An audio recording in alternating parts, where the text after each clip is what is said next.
तुलसीदास जी ने जब हनुमान चालीसा की रचना की लिखी तो भगवान शंकर जी की विशेष प्रेरणा से हनुमान चालीसा को लिखा और कलयुग के पापों से बचने के लिए, कलयुग में सुखों को प्राप्त करने के लिए, दैहिक भौतिक सुखों को प्राप्त करने के लिए हनुमान चालीसा का उन्होंने रचना करी।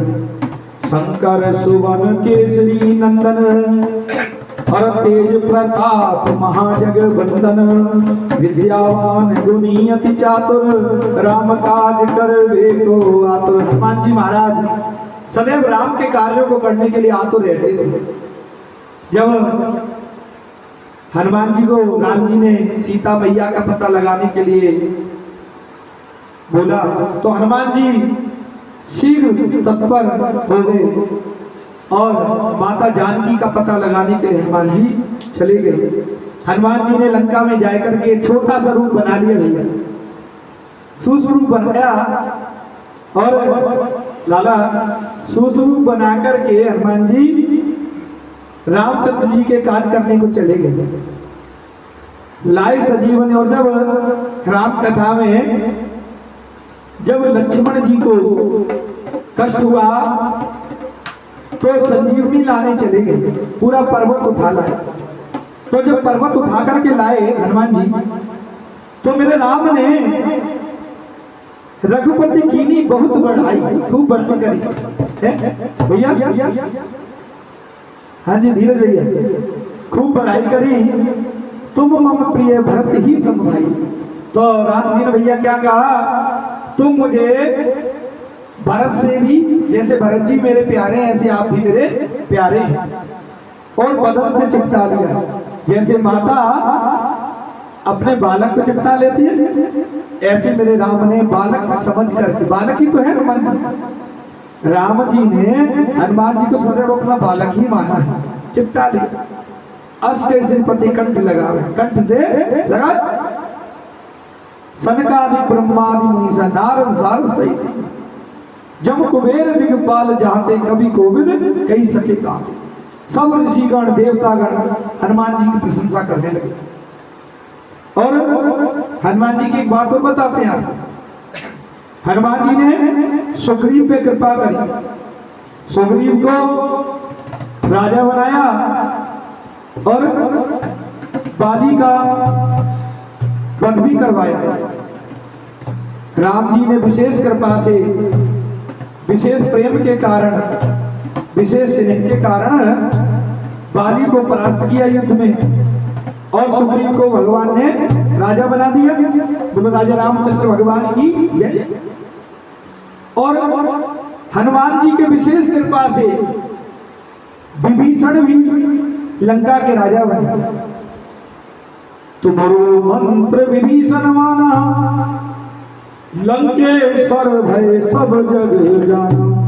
विभीषण लंकेश्वर हो, नहीं तो विभीषण ने कभी ना ही उनको इच्छा थी ना ही चाह थी, मगर जिसकी राम जी पे कृपा हो जाए वो राजा, रंग से राजा बन जाता है। और जब राम जी रुष्ट हो जाए, वैसे तो भगवान को रुष्ट होते नहीं, मगर फिर भी रंग को राजा, राजा को रंग की भगवान की लीला है।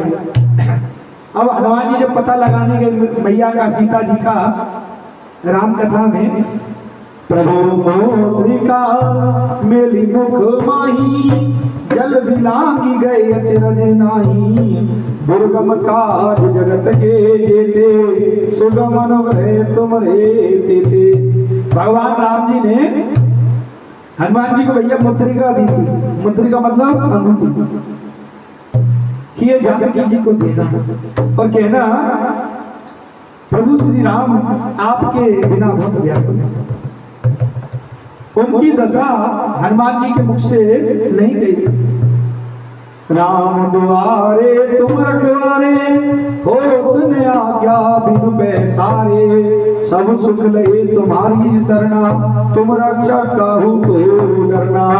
जब हनुमान जी ने सीता मैया को मुद्रिका दी और सारा हाल सुनाया तो माता सीता ने सोचा ये तो बानर है, और माता की गोद में बैठ गए हनुमान जी। सूक्ष्म रूप धर के, छोटा सा रूप धरा भैया है ना, तो मैया सोची कि ये छोटा सा तो बालक है, ये छोटा सा बालक है और रावण के यहाँ तो इतने बड़े बड़े बुलंदर हैं, ये कैसे जीत पाएगा? संशय हो गया माता को। तो हनुमान जी ने खूब बड़ा रूप धरा और बड़ा रूप धर के जय श्री राम बोला तो हनुमान जी बड़े हो गए। मैया को बोला और रूप बड़ा करूं माता? मैया ने कहा नहीं, आ जाओ, वापस गोद में बिठाया। माता ने हनुमान जी को कहा, पुत्र कहकर के संबोधित किया। अब माता को विश्वास हो गया, जरूर मेरे प्रभु राम मुझे शीघ्र यहां से ले जाएंगे। आपन तेज समारोह और तीनों लोग भागते कांपे। हनुमान जी के पराक्रम से तीनों लोग कांप जाते हैं।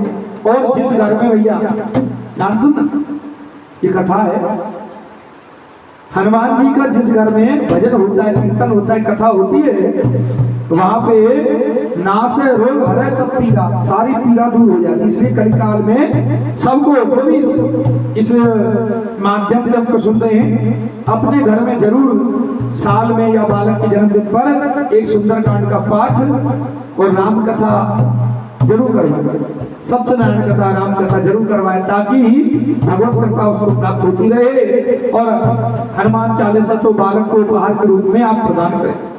भूत पिशाच निकट नहीं आते हैं। जब हनुमान जी की कथा हम सुनते हैं तो भूत पिशाच भैया